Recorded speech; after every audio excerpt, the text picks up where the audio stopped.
Today I'm going to show you how you can play jazz chords on the guitar.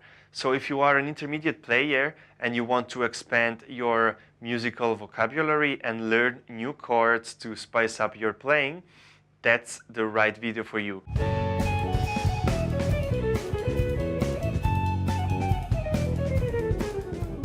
I assume you already know this chord. That is a C major, a C barré, a chord. And this is one of the most basic shapes you can play on the guitar. And this chord is actually a very big chord and it has a lot of repetitions. What do I mean with repetition? We play the same note many times.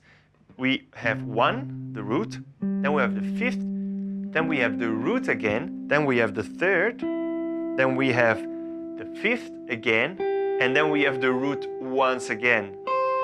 So this is a very big chord, but actually we are just playing a triad with 3 notes and we are repeating 3 times the root and twice the fifth. And in jazz, we never do that.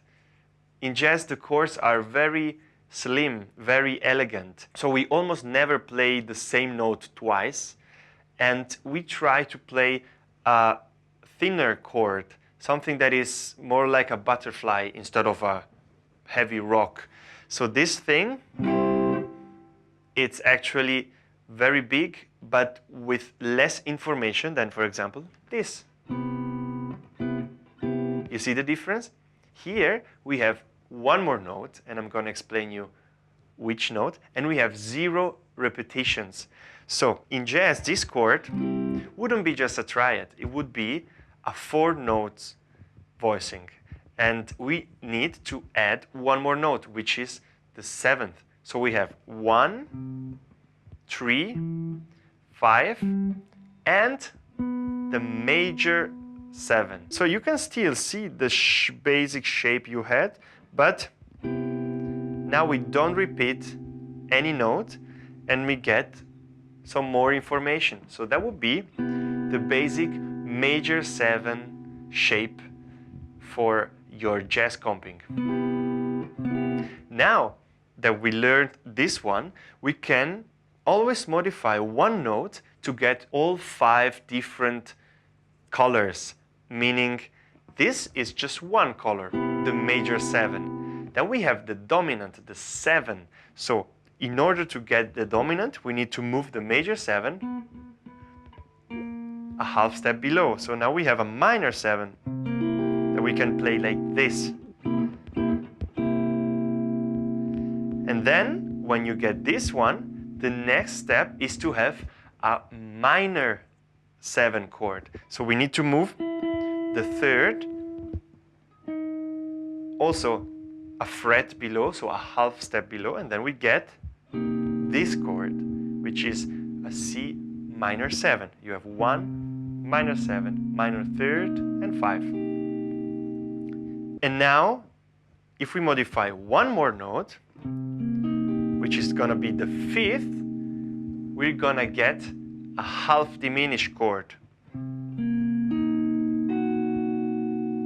This is what we did, again, a half step below, the rest stayed the same. And this is a C half diminished. And half diminished is different than full diminished. The full diminished chord is going to be like that. We need to modify one more note, which is the minor 7 that becomes a double minor 7. So we go from the minor 7 to the 6th. And that's a C diminished. You hear the difference? Half diminished, full diminished.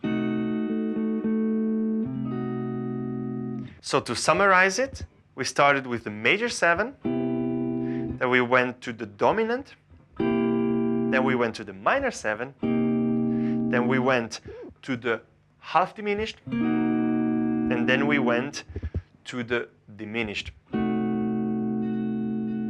So now you already have all 5 most important colors to play jazz chords. And the thing about jazz is that we very often don't just play the 4 notes of the chords. This is the neutral way. But in jazz, we almost always add, depending on the context, a tension. So what is a tension? When we play a chord, we use 4 notes out of 7 of the scale the chord comes from. And if we use these 4 notes, we still have 3 more notes that we could actually use to get this specific sound. And depending on the context, we have different tensions. These other 3 notes are the tensions or the avoid note. So, for example, in case of the C major 7, we can use the 9th, we can use the 11th, which would be the 9th is the 2nd, an octave higher, the 11th is the 4th, an octave higher, and the 13th, which is the 6th, an octave higher. So the question is, can we use all 3 of them as tensions and they sound good with the chord or not? So let me show you. If we do this, the same shape and with that note, that is the 9th. That sounds beautiful, right?